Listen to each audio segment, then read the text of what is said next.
স্বামী স্ত্রীতে গন্ডগোল কেন? কেউ কাউকে ঠিক মতো বুঝতে পারে না, কার অন্তরে কি চলছে হুবহু ফিল করতে পারে না। এই জন্য এত দল, ভাই ভাই এত গন্ডগোল, স্বামী স্ত্রীতে এত তালাক। সমস্যা কি? সে আমাকে আন্ডারস্ট্যান্ড করে না, আমি তাকে বুঝতে পারি না, সে আমাকে বোঝার চেষ্টা করে না। তুমি একটু আমাকে বোঝার চেষ্টা করো না, একটু বোঝার চেষ্টা করো। আমি, আমার বাপ মা আমাকে ছোটবেলা থেকে কত মানুষ করেছে, তা কত ভালোবাসা দিয়ে মানুষ করেছে, তাকে ছেড়ে আমি যেতে পারবো না, একটু বোঝার চেষ্টা করো। এই যে বুঝার চেষ্টা করো, আপনার অন্তরে যে ফিলিংস আছে এটা বুঝার মতো ক্ষমতা পৃথিবীতে আর কারণেই। এই জন্য আপনি একক, একা, অসহায়। কিন্তু লাতীফুম বিযাতিস সুদূর, একমাত্র তিনি যিনি হুবহু আপনার মতো করে, যখন টেনশনে আপনার কপাল ঘামছে, তখন যেই পরিমাণ টেনশন আপনার, হুবহু ওই পরিমাণ টেনশন যিনি আপনার মতো করে ফিল করতে পারেন। যখন আপনার চোখ দিয়ে পানি পড়ছে, তখন যেই পরিমাণ কষ্ট আপনার, হুবহু আপনার মতো কষ্ট আপনার মতো করে যিনি অনুভব করতে পারেন, তিনি কে? আল্লাহ। এটাই আল্লাহর নাম লাতিফ। এটাই আল্লাহর নাম কি? লাতিফ। যে তিনি সূক্ষ্মভাবে মানুষের অন্তর পড়তে পারে। লাতিফুম বিযাতিস সুদূর, যেহেতু মানুষ আল্লাহর সৃষ্টি। তাহলে যখন আপনি একক টেনশনে, একক দুঃখে কষ্টে, যখন আপনি অসহায় দুঃখ কষ্টে এবং টেনশনে, তখন কার কাছে ফিরে যাওয়া উচিত? জোরে বলেন, কার কাছে? কিন্তু আমরা কি করি? আমরা মানুষের কাছে ফিরে যাই, ফিরে গিয়ে মানুষেরই হাত পা ধরে নত হই। তবুও কিন্তু মানুষ বুঝতে পারে না। বুঝতে পারে? বলেন। হাত পা ধরে পড়ে যাচ্ছেন যে ভাই আপনার পা ধরি, ভাই একটু জিনিসটা বুঝার, ভাই মাফ করে দেন, ভাই ভুল হয়ে গেছে। আপনার অন্তরের এই চাওয়াটা কি সে বুঝতে পারে? হুবহু আপনার মতো। কত ছোট হচ্ছেন আপনি, কিন্তু কে বুঝতে পারে? অথচ আল্লাহর কাছে চান না, অথচ আল্লাহর কাছে বলেন না। এর চেয়ে হতভাগা মানুষ যদি জানতো আল্লাহ কাকে বলে, আল্লাহ কে, আল্লাহ কেমন, তাহলে মানুষ কোনোদিন শিরিক করতো? মানুষ কোনোদিন আর এক মানুষের সামনে নত হতো? কোনোদিন হতো না।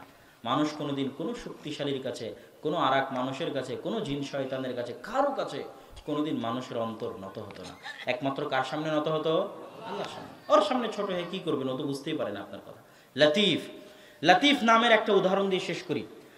সূরা ইউসুফে ইউসুফ আলাইহিস সালাতু ওয়াস সালামের ঘটনাবলী আল্লাহ সুবহানাহু ওয়া তাআলা লাতিফ নামের প্রমাণ বহন করে। ইউসুফ আলাইহিস সালাতু ওয়াস সালাম কি বলছেন? ইয়া আবাতি ইন্নী রাআইতু আহাদা আশারা কাওকাবা, হে আমার বাবা, আমি স্বপ্নে দেখছি 11টা তারকা আমাকে সিজদা করছে। এটা দিয়ে ইউসুফ আলাইহিস সালামের ঘটনা শুরু। ইউসুফ আলাইহিস সালাম কুয়ায় পড়ে গেলেন, নিক্ষিপ্ত হলেন, কুয়া থেকে বাজারে বিক্রি হলেন, বাজার থেকে বিক্রি হয়ে বাদশার বাড়িতে কৃতদাস হিসেবে কাজ করলেন, অপবাদ মাথায় নিয়ে জেলে গেলেন, 7 বছর জেল খাটলেন। জেল থেকে বাদশার স্বপ্নের মাধ্যমে বের হয়ে দুর্ভিক্ষ কন্ট্রোল করার জন্য অর্থমন্ত্রীর দায়িত্ব নিলেন। তারপরে তার বাপ এবং তার 10 ভাই মিশরে গেল তার সাথে সাক্ষাৎ করতে মিশরে গিয়ে বাপ এবং 10 ভাই তাকে সিজদা করলো সম্মানের। তখন ইউসুফ আলাইহিস সালাতু ওয়াস সালাম বলছেন, ইয়া আবাতি হাদা তাবিল রুইয়া, ওই যে ছোটবেলায় স্বপ্নে দেখেছিলাম 11টা তারকা আমাকে সিজদা করবে, আজকে 30 বছর, 35 বছর, 40 বছর পর ওই স্বপ্ন বাস্তবে রূপ পাচ্ছে, আপনারা আমাকে সিজদা করতেছেন। এটাই ছিল ওই স্বপ্নের ব্যাখ্যা। কথা এখনো শেষ হয়নি। পরের বাক্য কি? পরে বলতে বলতে ইব্রাহিম ইউসুফ আলাইহিস সালাম বলছেন, ইন্না রাব্বি লাতীফুল লিমা ইয়াশা, আমার প্রতিপালক যেটা করতে চান সেটা অনেক সূক্ষ্মভাবে করেন। তাহলে আল্লাহ লাতিফ নামের দ্বিতীয় ব্যাখ্যা হচ্ছে, আল্লাহ যদি কিছু করতে চান কিভাবে করেন? একটু কথা বলতে হবে। কিভাবে করেন? সূক্ষ্মভাবে করেন। আল্লাহ কিছু করতে চাইলে কিভাবে করেন? সূক্ষ্মভাবে করেন। ডাইরেক্ট হোমজিক্যালি কোনো কাজ আল্লাহ সুবহানাহু ওয়া তাআলা করেন না। আল্লাহ সুবহানাহু ওয়া তাআলা ওই যে 11টা তারকা সিজদা করলো, এটা ডাইরেক্ট তিনি সংঘটিত করার নেই। এক এক স্তর থেকে ওই পরিবেশ তৈরি করতে, এক এক স্তর থেকে আর এক স্তরে যেতে অনেক সূক্ষ্মভাবে কাজ করতে হয়েছে। ফেরাউনকে আল্লাহ সুবহানাহু ওয়া তাআলা একবারে ধ্বংস করেননি।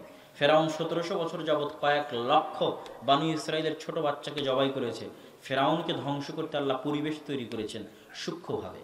ফেরাউনের বাড়িতেই মুসা আলাইহিস সালাতু ওয়াস সালামকে লালন পালন করেছেন। এটাই আল্লাহর সূক্ষ্মতা। আল্লাহ সুবহানাহু ওয়া তাআলা লাতীফ, যেমন সূক্ষ্মভাবে আমার অন্তর বুঝতে পারেন, আমার জন্য যদি কিছু করতে চান সেটাও তিনি করবেন কিভাবে? কথা বলেন, কিভাবে? সূক্ষ্মভাবে। অতএব দোয়া করে যদি আপনি ডাইরেক্ট অ্যাকশন চান, ওইরকম ডাইরেক্ট অ্যাকশন আল্লাহ সুবহানাহু ওয়া তাআলা নেন না। এটা আল্লাহর বৈশিষ্ট্য নয়। অতএব আপনাকে ধৈর্য ধরতে হবে, অপেক্ষা করতে হবে। কোনটার মধ্যে আপনার জন্য কল্যাণ আছে সেটা আপনি জানেন না। উদাহরণ, প্রমাণ মুসা আলাইহিস সালামের ঘটনা, প্রমাণ ইউসুফ আলাইহিস সালামের ঘটনা। পড়েন, বারবার পড়েন, বারবার পড়েন, প্রতিবার পড়লে আপনি নতুন জিনিস শিখবেন।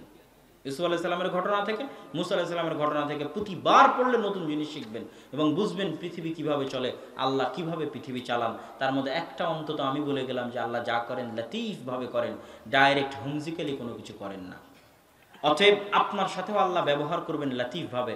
আপনি চাইলেন আর হয়ে যাবে, আপনি বললেন তাই হয়ে যাবে, দোয়া করছেন হয় না কেন, এরকম কিছু আল্লাহ সুবহানাহু ওয়া তাআলা করেন না। আপনার জন্য কিছু করতে চাইলে তিনি পরিবেশ তৈরি করবেন অনেক সূক্ষ্মভাবে, আপনিও বুঝবেন না, আপনার বিপরীত পক্ষ বুঝবে না যে আল্লাহ সুবহানাহু ওয়া তাআলা কিভাবে পরিবেশ তৈরি করতেছেন। তার নাম লতিফ। আল্লাহ সুবহানাহু ওয়া তাআলার তৃতীয় নাম হচ্ছে আল ওয়াকিল। আমরা আদালতে গিয়ে মামলা করতে গিয়ে উকিলকে দায়িত্ব দিই না দিই না বলেন? উকিলকে দায়িত্ব দিই। কিসের দায়িত্ব দিই? যে সে যেন আমার জেল জুলুম ফাঁসি যেটাই হোক সেটা রক্ষা করা এবং দেখার দায়িত্ব হচ্ছে তার। আমি যেহেতু মামলার মারপ্যাচ বুঝি না, আইনের মারপ্যাচ বুঝি না, তুমি দায়িত্ব পালন করবা। আল্লাহ বলছে আমি উকিল, আমি দায়িত্ব নিতে চাই, পৃথিবীর মানুষের দায়িত্ব নিতে চাই, পৃথিবীর মানুষের বিপদ আপদের দায়িত্ব নিতে চাই, পৃথিবীর মানুষের ধন সম্পদের দায়িত্ব নিতে চাই, পৃথিবীর মানুষের সন্তান সন্ততির দায়িত্ব নিতে চাই। আল্লাহ নিতে চান দায়িত্ব। আমাদেরকে দায়িত্ব দেওয়ার প্রয়োজন হয় না হয় না বলেন? প্রতিনিয়ত দায়িত্ব দেওয়ার প্রয়োজন হয়। কি বলেন হয় না? প্রতিনিয়ত দায়িত্ব দেওয়ার প্রয়োজন হয়। সবাই বাড়ি থেকে এসেছেন, বাড়িতে কোনো না কোনো একজন দায়িত্বশীল রেখে এসেছে যে তুমি থাকো, বাড়িতে দেখে রাখিও, না হলে তালা মেরে গেলাম, না হলে অমুক পাশের একজন আছে সে দেখে রাখবে। ছোট বাচ্চা আপনি আপনার ওয়াইফের কাছে দিয়েছেন, তুমি বাচ্চাকে দেখে রাখিও, আর না হলে সে আপনার কাছে দিয়েছে তুমি দেখে রাখিও। তাহলে প্রতিনিয়ত একজন আরেকজনকে দায়িত্ব দিচ্ছেন না দিচ্ছেন না বলেন? এই জায়গায় আল্লাহ বলছে যে এদের যতজনকে তোমরা দায়িত্ব দিচ্ছ এরা সব অকেজো অচল, তোমরা দায়িত্ব কাকে দাও? আল্লাহকে দাও। এবং প্রতিটা ছোট ছোট ক্ষেত্রে দায়িত্ব আল্লাহকে দাও। যেমন এই ছোট বাচ্চা, আপনি আপনার ওয়াইফকে বলেছেন তুমি দেখে রেখো যেন হারায় না, অথবা সে আপনাকে বলেছে আজকে প্রোগ্রামে আসার সময় দেখে রেখো যেন হারায় না। আল্লাহ বলছে এটা করিও না, বরং তোমরা কি করো? তোমরা আমাকে বলো, তোমরা কাজ করো কিন্তু তোমরা আমাকে বলো যে আল্লাহ প্রোগ্রামে যাচ্ছি, আমার সন্তানকে আমার স্ত্রীর সাথে দিচ্ছি, আমি আলাদাভাবে বসতেছি, অথবা হে আল্লাহ আমার সন্তানকে আমার স্বামীর সাথে দিচ্ছি, আমি আলাদাভাবে বসতেছি, আমার সন্তানকে দেখে রাখার দায়িত্ব কাকে দিলাম? আল্লাহ তোমাকে দিলাম।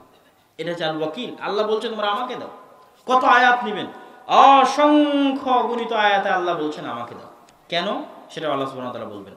রব্বুল মাশরিকি ওয়াল মাগরিব লা ইলাহা ইল্লাহু ফাত্তাখিযহু ওয়াকিলা। পূর্বের প্রতিপালক, পশ্চিমের প্রতিপালক, তিনি ব্যতীত কোনো ইলাহ নেই, তোমরা তাকে দায়িত্ব দাও, তাকে উকিল হিসেবে, ওয়াকিল হিসেবে গ্রহণ করো। ওয়া তাওয়াক্কাল আলাল আজিজির রহিম। মহা পরাক্রমশালী, মহা দয়ালু আল্লাহ সুবহানাহু তাআলার উপর তোমরা তোমাদের বিপদ আপদ, ধন সম্পদ, সন্তান সন্ততির দায়িত্ব প্রদান করো। ওয়া তাওয়াক্কাল আলাল হাই আল্লাযী লা ইয়ামুত। যিনি চিরঞ্জীব, কোনোদিন মারা যাবেন না, সেই চিরঞ্জীব কোনোদিন মারা যাবেন না, এরকম প্রতিপালকের উপর তোমরা দায়িত্ব প্রদান করো। অ্যাক্সিডেন্ট হয়েছে আপনি মারা যাচ্ছেন, ক্যান্সার হয়েছে অসময়ে মারা যাচ্ছেন, অথবা স্বাভাবিক অবস্থাতেও মারা যাচ্ছেন, তখন বলছেন নিজের ভাইকে যে আমার ছেলে মেয়েকে দেখে রাখিও, স্ত্রীকে বলছেন আমার ছেলে মেয়েকে দেখে রাখিও। আল্লাহ বলছে ওয়া তাওয়াক্কাল আলাল হাই আল্লাযী লা ইয়ামুত। তুমি যতজনকে দায়িত্ব দিচ্ছ এরা সব এখনই মরে যেতে পারে, তোমার মরার আগেও মরে যেতে পারে। কথা ঠিক না ভুল বলেন? আপনি যতজনকে দায়িত্ব দিচ্ছেন এরা মারা যাবে না? এখনই মারা যেতে পারে না? পারে। আল্লাহ তাওয়াক্কাল আলাল হাই, আমাকে দায়িত্ব দাও। তোমার 14 গোষ্ঠী সাফ হয়ে গেলেও মরে, আমি মারা যাব না। আলাল হাই আল্লাযী লা ইয়ামুত, আমি কোনোদিন মারা যাব না। তাহলে মানুষকে দায়িত্ব দিচ্ছ কেন? দায়িত্ব কাকে দাও?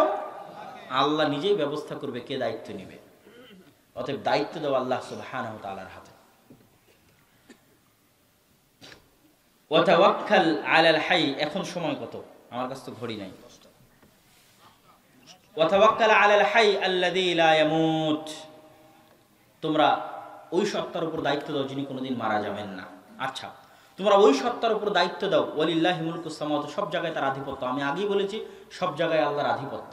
তাহলে আপনি এখানকার মেম্বার, এখানকার চেয়ারম্যানকে দিয়ে আজকের প্রোগ্রাম করেছেন, আর এক জায়গায় এই চেয়ারম্যান মেম্বারকে দিয়ে প্রোগ্রাম করতে পারবেন না। বাংলাদেশের প্রধানমন্ত্রীর সহযোগিতা ইউরোপ আমেরিকায় পাবেন না। বাংলাদেশের প্রধানমন্ত্রীর নাম্বার মোবাইলে থাকলেও যখন ভূমিকম্পে নিচে ঢুকে যাবেন পাবেন না। পেলেও সাথে সাথে আপনার কাছে সহযোগিতা পৌঁছাতে পারবে না, পৌঁছাতে সময় লাগতে পারে। 999-এ কল করার পর সহযোগিতা পেতে আধা ঘন্টা লাগতে পারে, 1 ঘন্টা লাগতে পারে, ফোন রিসিভ নাও হতে পারে, ফোনে চার্জ নাও থাকতে পারে। পৃথিবীতে এরকম অসংখ্য পরিবেশ আছে যেখানে পৃথিবীর সবচেয়ে শক্তিশালী ব্যক্তির নাম্বার থাকলেও সে আপনাকে 24 ঘন্টা সার্ভিস দিতে পারবে না। যখন চাইবেন তখনই সহযোগিতা করতে পারবে না। তাহলে তোমরা কার উপর ভরসা করো, কাকে দায়িত্ব দাও? আল্লাহ। আটলান্টিক মহাসাগরে থাকো, আফ্রিকার জঙ্গলে থাকো, আর বাংলাদেশে থাকো, আর ইউরোপে থাকো, সব জায়গায় রাজত্ব কার? আল্লাহ। আর চাওয়া মাত্রই শুনতে পারে, এই ক্ষমতা কার? মোবাইল লাগে নাকি? মোবাইলে চার্জ থাকা লাগবে? তারপরও আপনি আল্লাহকে ডাকেন না। ডাকেন, বিপদে পড়লে আল্লাহ সুবহানাহু ওয়া তাআলাকে ডাকেন না।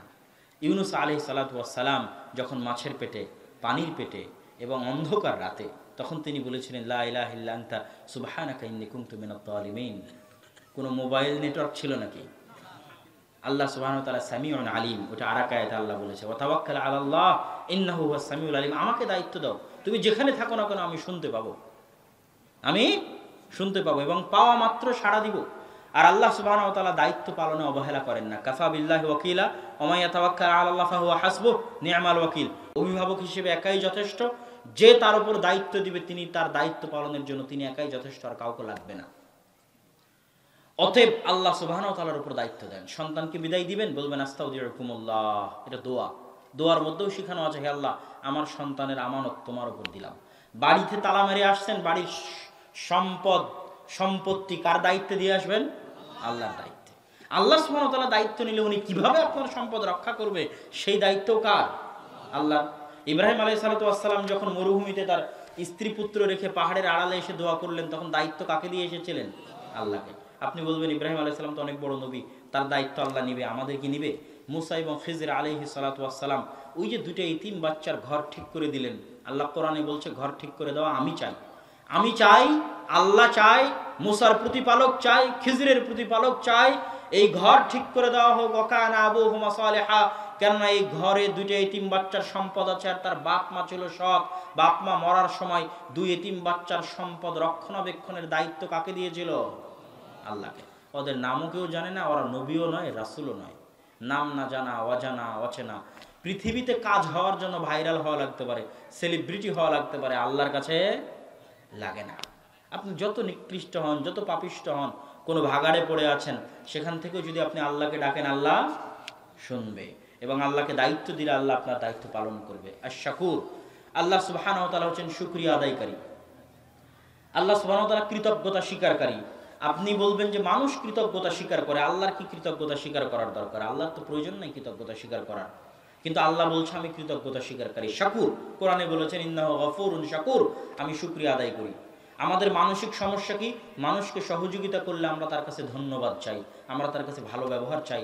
যদি সহযোগিতা করার পর ধোঁকা খাই, সহযোগিতা করার পর সেই পাল্টা ক্ষতি করার চেষ্টা করে, আমরা অন্তরে কষ্ট পাই। এরকম ঘটে না? ঘটে না বলেন? ঘটে, অসংখ্য, অহরহ ঘটে।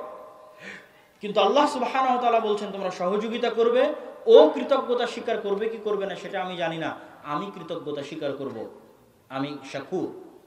আমি একটা মানুষকে 5 টাকা দিয়ে সহযোগিতা করব, কৃতজ্ঞতা কে স্বীকার করবে? আমি একটা ভ্যানওয়ালাকে আটকে গেছে ঠেলে দিব, কৃতজ্ঞতা কে স্বীকার করবে? আল্লাহ। একটা মানুষ বিপদে পড়েছে, রাস্তা চিনতে পারছে না, আমি পায়ে হেঁটে গিয়ে চিনিয়ে দিব, কৃতজ্ঞতা কে স্বীকার করবে? আল্লাহ। ওই মানুষ থ্যাংক ইউ বললেও কি, ধন্যবাদ বললেও কি, না বললেও কি, তাতে যায় আসে না, কৃতজ্ঞতা কে স্বীকার করবে? আল্লাহ। আর ওই মানুষ যদি কৃতজ্ঞতা স্বীকার করে, আর কৃতজ্ঞতা স্বীকারের সামর্থ্য কতখানি বলেন? কতখানি সামর্থ্য? আজ এখানে আসছি, আপনি আমার কৃতজ্ঞতা স্বীকার করবেন, কতখানি আপনার সামর্থ্য আছে বলেন? ধন্যবাদ বলবেন, থ্যাংক ইউ বলবেন, টাকা দিবেন, আর কি করতে পারবেন? একটা বিপদগ্রস্ত মানুষকে আপনি সহযোগিতা করেছেন, ও থ্যাংক ইউ বলবে, শেষ, এর বেশি আর কি করতে পারে? কিন্তু আল্লাহ যদি শুকরিয়া আদায় করে, আল্লাহর শুকরিয়া আদায়ের কোনো লিমিটেশন আছে? কোনো লিমিটেশন নাই। আপনি রাস্তায় চলতে গিয়ে একটা কুকুরকে, পিপাসার্থ কুকুরকে যদি পানি পান করান, দুনিয়ার লজিক অনুযায়ী ওই কুকুর আপনার কৃতজ্ঞতা স্বীকার করবে এবং সে আপনার বশ মানবে, পোষ মানবে, আপনার কথায় উঠবে আর বসবে। এটা দুনিয়ার লজিক। কেননা একটা কুকুরকে আপনি পানি পান করালেন, আর কুকুর অকৃতজ্ঞ প্রাণী নয়, ওরা কৃতজ্ঞতা স্বীকার করে, অতএব সে আপনার সাথে থাকবে, চলবে, আপনার কথা শুনবে। কিন্তু আল্লাহর লজিক হচ্ছে, আপনি একটা অসহায় কুকুরকে পানি পান করিয়েছেন, কুকুর কৃতজ্ঞতা স্বীকার করবে কি করবে না, দিস ডাজন্ট ম্যাটার, এটা কোনো ব্যাপার না। কৃতজ্ঞতা কে স্বীকার করবে? আল্লাহ। পড়েননি হাদিস? পতিতালয়ের মহিলা একটা অসহায় কুকুরকে পানি পান করালো। দুনিয়ার লজিকে কৃতজ্ঞতা কুকুর স্বীকার করবে, আল্লাহর লজিকে অসহায় কুকুরকে পতিতালয়ের মহিলা পানি পান করিয়েছে, কৃতজ্ঞতা আল্লাহ স্বীকার করবেন। আর আল্লাহর কৃতজ্ঞতা স্বীকারের কোনো লিমিট আছে? কুকুরের কৃতজ্ঞতা স্বীকারের লিমিট আছে, আল্লাহর কৃতজ্ঞতা স্বীকারের লিমিট আছে? নাই। আল্লাহ সুবহানাহু ওয়া তাআলা সামান্য একটা সৎ আমলের কৃতজ্ঞতা স্বরূপ জান্নাত দিয়ে দিয়েছেন। আল্লাহু আকবার। তাহলে আপনি মানুষকে সহযোগিতা করবেন, কার কাছে কৃতজ্ঞতা চাইবেন?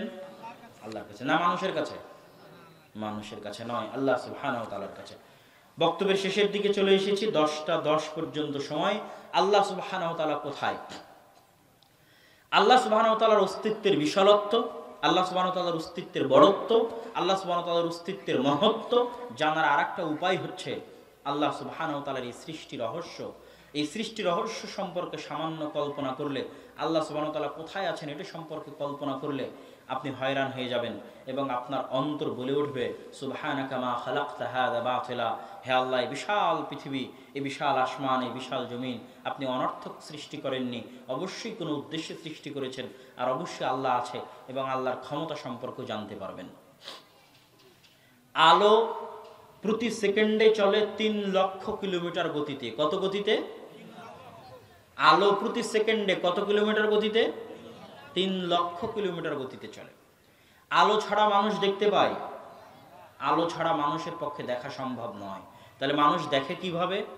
আসলে আপনি আমার ছবি দেখছেন, আলোতে আমার ছবিটা কপি করে আপনার চোখের সামনে রিফ্লেক্ট করতেছে, তখন আপনি আমাকে দেখতেছেন।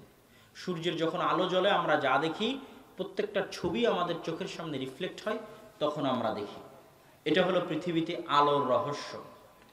এখন পৃথিবীতে সূর্যের আলো পৌঁছতে সময় নেয় 8 মিনিট। কত মিনিট? 8 মিনিট। আল্লাহ সুবহানাহু ওয়া তাআলা কোথায় আছে সেটা আমরা একটু সামান্য জানবো। এই জমিন থেকে আরশ পর্যন্ত যাওয়ার চেষ্টা করব। তো এই জমিন থেকে আরশ পর্যন্ত যেতে আমাদের যে সৌরজগৎ, এই সৌরজগৎটা ঘুরপাক খায় সূর্যকে কেন্দ্র করে। সূর্যকে কেন্দ্র করে যে সৌরজগৎ, যে মিল্কি ওয়ে গ্যালাক্সি, এখানে লক্ষ কোটি গ্রহ নক্ষত্র আছে।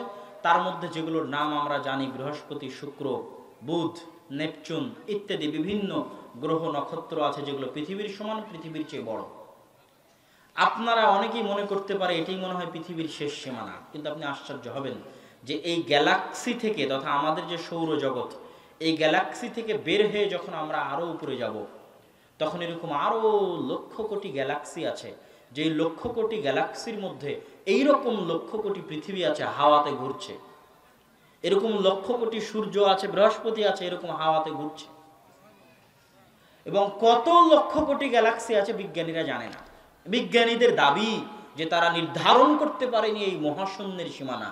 এই মহাশূন্যে কত লক্ষ কোটি গ্রহ আছে, এই পৃথিবীর মতো কত লক্ষ কোটি গ্যালাক্সি আছে, এটা বিজ্ঞানীরা এখন পর্যন্ত নির্ধারণ করতে পারেনি। তার সর্বশেষ চেষ্টা হিসেবে বিজ্ঞানীরা জেমস ওয়েব টেলিস্কোপ নামে একটা টেলিস্কোপ, যেখানে শক্তিশালী ক্যামেরা দিয়ে পৃথিবী থেকে কয়েক লক্ষ কিলোমিটার উপরে পাঠিয়েছে। বিজ্ঞানীদের দাবি অনুযায়ী ওই ক্যামেরা নাকি 1300 কোটি বছর আগের ছবি নিয়ে এসেছে। কিভাবে 1300 কোটি বছর আগের ছবি তুলেছে? 1300 কোটি বছর আগের ছবি এইভাবে তুলেছে যে তার ওখান থেকে ওই ছবি পর্যন্ত পৌঁছতে আলোর গতিতে গেলে 1300 কোটি বছর লাগবে। আলোর গতিতে 1300 কোটি বছর লাগবে। অত দূরের ছবি ক্যামেরা দিয়ে তুলেছে, তথা ওই যন্ত্র অদ্দূর পর্যন্ত পৌঁছতে হলে 1300 কোটি বছর আলোর গতিতে চলতে হবে। তবুও তারা বলতে পারতেছে না যে এটাই পৃথিবীর শেষ সীমানা, বা এটাই আমরা গোটা পৃথিবীকে এক ক্যামেরায় ধারণ করেছি, গোটা মহাশূন্যকে এক ক্যামেরা। ক্যামেরার কিন্তু লেন্সের মাত্রা থাকে। আপনি এখান থেকে যখন ছবি তুলবেন, এই কোণা আসবে, মাঝামাঝি আসবে, এই কোণা আসবে, পুরোটা আসবে না। আবার পুরোটা আসার জন্য আপনাকে ক্যামেরার কিছু ফাংশন অন করে পুরোটা ধরার চেষ্টা করতে হবে। তো পৃথিবীতে এখন পর্যন্ত বিজ্ঞানীদের পক্ষে সম্ভব হয়নি যে পুরো মহাশূন্য, তারা কোনো একটা ক্যামেরার মধ্যে পুরো মহাশূন্যকে নিয়ে আসবে, নিয়ে এসে বোঝার চেষ্টা করবে যেখানে কত লক্ষ কোটি গ্যালাক্সি আছে এবং কত লক্ষ কোটি গ্রহ নক্ষত্র আছে, সেটা তাদের পক্ষে জানা সম্ভব হয়নি 1300 কোটি বছর দূরের ছবি তোলার পরেও। এবার আমরা একটু সংক্ষেপে শেষ করি। সেটা হচ্ছে এগুলো সবই নিচের আসমানের ঘটনা।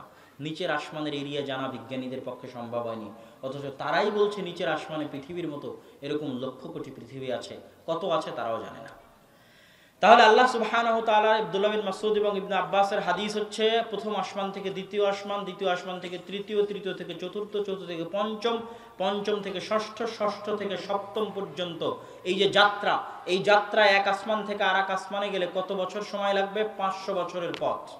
আর এক আসমান থেকে আর এক আসমানে যখন যাবেন এটা আরো বড়, যত উপরে যাবেন তত বড়, যত উপরে যাবেন তত বড়, যত উপরে যাবেন তত বড়। সপ্তম আসমানের উপরে গিয়ে আয়াতুল কুরসিতে আল্লাহ বলছেন ওয়াসিআ কুরসিয়ুহুস সামাওয়াতি ওয়াল আরজ। আল্লাহ সুবহানাহু ওয়া তাআলার কুরসি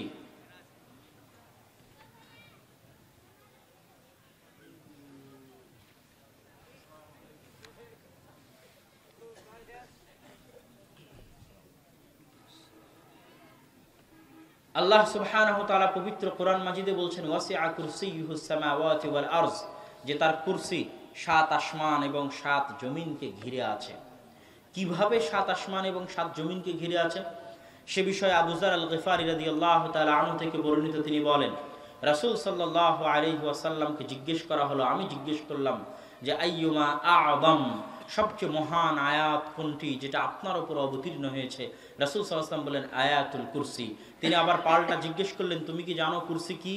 কুরসি হচ্ছে, আল্লাহ রাসূল বলছেন সাল্লাল্লাহু আলাইহি ওয়াসাল্লাম, মাস সামাওয়াতু সাবআ, 7 আসমান এবং 7 জমিন এর তুলনা মাআল কুরসি, আল্লাহর কুরসির সাথে, ইল্লা কা হালাকাতিন মুলকাতিন ফি আরদিন ফালাত। এই যে 7 আসমান আর 7 জমিন ভাবার আগে আমি যে সামান্য বর্ণনা দিলাম নিচের আসমানের নিচের বর্ণনা, প্রথম আসমানের নিচের বর্ণনা, যেটা বিজ্ঞানীরা আবিষ্কার করতে পারেনি। এবার আপনি কল্পনা করতে থাকেন প্রথম আসমানের উপর দ্বিতীয়, দ্বিতীয়ের উপর তৃতীয়, তৃতীয়ের উপর চতুর্থ, চতুর্থের উপর পঞ্চম, পঞ্চের উপর ষষ্ঠ, ষষ্ঠের উপর সপ্তম, বিশাল 7 আসমান এবং 7 জমিনের তুলনা আল্লাহর কুরসির সাথে বিশাল মরুভূমির মধ্যে পড়ে থাকা একটি আংটির মতো, তথা বিশাল মরুভূমি হচ্ছে আল্লাহর কুরসি, আর ওই বিশাল মরুভূমির মধ্যে পড়ে থাকা ওই ছোট্ট আংটি হচ্ছে এই বিশাল 7 আসমান এবং 7 জমিন। আল্লাহু আকবার।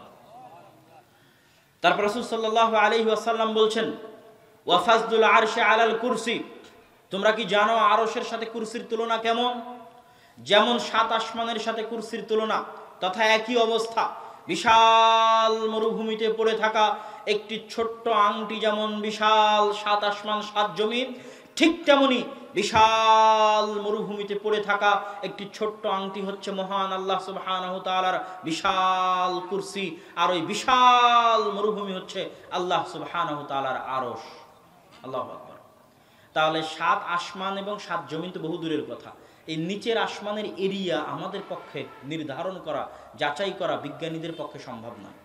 সেটাও আলোর গতিতে 1300 কোটি বছর পর্যন্ত চললেও কত দূর পর্যন্ত যাওয়া যায় তত দূর পর্যন্ত ছবি ধারণ করার পরেও তাদের পক্ষে অসম্ভব তারা এটা নির্ধারণ করবে যে এর সীমানা কত দূর। তাহলে সেখান থেকে 7 আসমান, 7 আসমানের পরে কুরসি, তারপরে আরশ, এই বিশাল আল্লাহ সুবহানাহু ওয়া তাআলার রাজত্ব, আর আমার এবং আপনার মতো ক্ষুদ্র নগণ্য জীব যাদের কোনো শক্তি নাই। ইন্নাল ইনসানা খুলিকা হালুআ, মানুষকে আল্লাহ অনেক দুর্বল করে সৃষ্টি করেছে। আরেকটি হাদিস বলে আমার বক্তব্য শেষ করব। উযিনা লি আন উহাদ্দিসা লাকুম, আমাকে অনুমতি দেওয়া হয়েছে যে আমি তোমাদেরকে বলবো আল্লাহ সুবহানাহু ওয়া তাআলার আরশ যারা বহন করে সেই সমস্ত ফেরেশতাদের অবস্থা, যে আল্লাহ সুবহানাহু ওয়া তাআলার আরশ বহনকারী ফেরেশতাদের অবস্থা কেমন। রাসূলুল্লাহ সাল্লাল্লাহু আলাইহি ওয়াসাল্লাম বলছেন মা বাইনা শাহমাতি উযুরিহি ইলা আতিকিহি, যে আরশ বহনকারী ফেরেশতার কানের লতি থেকে নিয়ে তার কাঁধ পর্যন্ত, আমাদের কানের লতি থেকে নিয়ে কাঁধ পর্যন্ত দূরত্ব 4 থেকে 6 ইঞ্চি, আরশ বহনকারী ফেরেশতার কানের লতি থেকে কাঁধ পর্যন্তের দূরত্ব হচ্ছে 700 বছরের পথ। আর পৃথিবীতে এখন যেটা সবচেয়ে দ্রুত চলে সেটা হচ্ছে আলো প্রতি সেকেন্ডে 3 লক্ষ কিলোমিটার চলে। প্রতি মিনিটে কত চলতে পারে, প্রতি ঘন্টায় কত চলতে পারে সেটা নির্ধারণ করা মানুষের জন্য কঠিন।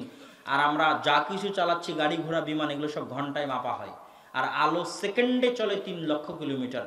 তথা আলোর গতিতেও যদি, আলোকেই যদি আমরা বর্তমানে পৃথিবীতে সবচেয়ে শক্তিশালী ধরি, তাহলে তার গতিতে 700 বছর চললে যা হবে আরশ বহনকারী ফেরেশতার কানের লতি থেকে নিয়ে কাঁধ পর্যন্ত দূরত্বের অবস্থা হবে, তা বাকি অবস্থার কথা রাসূলুল্লাহ সাল্লাল্লাহু আলাইহি ওয়াসাল্লাম বলেননি। এটারই অর্থ হচ্ছে আল্লাহু আকবার। পৃথিবীতে যে যত শক্তিশালী হোক, যার যত ক্ষমতা থাক, যার যত পাওয়ার থাক, যার যত বিশালত্ব থাক, যার যত মহত্ব থাক, সকল কিছুর চেয়ে বড়, সকল কিছুর চেয়ে মহান, সকল কিছুর চেয়ে মহৎ হচ্ছে আল্লাহ সুবহানাহু ওয়া তাআলার জাত। এটার অর্থ হচ্ছে আল্লাহু আকবার। এই আল্লাহ সুবহানাহু ওয়া তাআলার জাতের অবস্থা, আল্লাহ সুবহানাহু ওয়া তাআলার সিফাতের অবস্থা যখন আপনার অন্তরে বসবে, তখন কি আর আপনি অসুস্থ হলে কবিরাজের কাছে যাবেন? তখন কি আর ওই অসুস্থ হয়েছে বলে ভূতে ধরে আপনি তাবিজ কিনতে যাবেন? আমি আপনাদের অঞ্চলের মা বোনদেরকে উদ্দেশ্য করে বলতেছি যে আল্লাহর এই শক্তি, আল্লাহর এই ক্ষমতা, আল্লাহর এই নাম, এই গুণ জানার পরে কি মানুষ শিরক করতে পারে? কথা বলেন না যে শিরক করতে পারে? মানুষ কার কাছে ফিরে যাবে? আল্লাহ সুবহানাহু ওয়া তাআলার কাছে ফিরে যাবে। এই জন্য আল্লাহ রাসূল বলেছে যে তোমাকে যদি হত্যাও করা হয়, ওয়াইন কুতিলতা ওয়া হুররিকতা, যদি তোমাকে আগুনেও জ্বালিয়ে দেওয়া হয়, হত্যাও করা হয়, তবুও তুমি শিরক করবে না। কেমনে করবেন বলেন? আপনি আল্লাহর এই অবস্থা জানলে, আল্লাহ সুবহানাহু ওয়া তাআলার গুণ জানলে, আপনাকে যদি হত্যাও করা হয় আপনি শিরক করবেন? আপনাকে যদি আগুনেও জ্বালিয়ে দেওয়া হয় আপনি শিরক করবেন? করবেন না। সম্মানিত উপস্থিতি, আজকে বক্তব্যের শেষাংশে এসে আপনাদের জন্য সহযোগিতার আবেদন করা হয়েছে জালসা কমিটির পক্ষ থেকে। তাদের স্বেচ্ছাসেবকরা আপনাদের মধ্যে যাবে। আল্লাহ সুবহানাহু ওয়া তাআলার যে গুণাবলীগুলো বললাম তার উপর যদি আমল করতে চান, তো তার একটা বড় অংশ হচ্ছে আল্লাহর গুণে গুণান্বিত হওয়া। আপনি যদি আল্লাহর কাছে ক্ষমা চান, আপনার কি উচিত নয় আর মানুষকে ক্ষমা করা? বলেন উচিত না উচিত নয়? উচিত। আপনি যদি আল্লাহর কাছে দয়া চান, আপনার কি উচিত নয় আল্লাহর সৃষ্টিজীবের উপর দয়া করা? উচিত। আপনি যে পরিমাণে দয়া করবেন, যে পরিমাণে ক্ষমা করবেন, আল্লাহ ওই পরিমাণে আপনাকে ক্ষমা করবে, আপনার উপর দয়া করবে। একই অবস্থা দানের ক্ষেত্রে, আপনি যে পরিমাণে দিবেন আল্লাহ আপনাকে সে পরিমাণে দিবে। আনফিক আলাইক উনফিক, আনফিক উনফিক আলাইক, তোমরা ব্যয় করো আমি তোমাদের উপর ব্যয় করব। আপনি যেভাবে দিবেন আল্লাহ সুবহানাহু ওয়া তাআলা আপনাকে সেভাবে দিবে। অতএব স্বেচ্ছাসেবক ভাইদের ভিতরে গিয়ে তাদের জালসার জন্য দান সংগ্রহের আবেদন জানিয়ে আজকের সংক্ষিপ্ত বক্তব্য এখানেই শেষ করছি। ওয়া আখিরু দাওয়ানা আনিল হামদুলিল্লাহি রাব্বিল আলামিন। আসসালামু আলাইকুম ওয়া রাহমাতুল্লাহি ওয়া বারাকাতুহু।